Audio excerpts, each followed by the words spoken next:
So the last thing I want to do in this final short little video is export our plugin so we can use it in a DAW. So I'm going to go File, Export Plugin, VST Export. I'm going to export as VST rather than audio unit, and I'm going to export VST plugin synth. I'm going to click OK.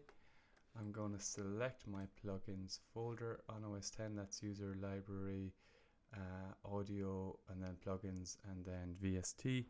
And I'm going to click on VST, and I'm going to call this Morg Cono, and I'm going to save it. Okay, so that's saved. Now I'm going to open up Ableton Live, which is going to now open in the background. I can close this. I don't even need to have Cabbage open anymore.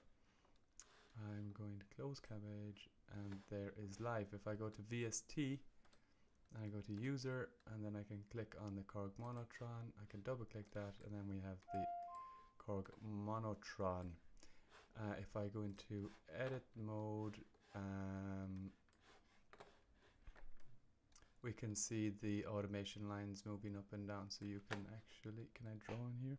I press B, then I should be able to do this. So if we go back to the start and play, we should see the,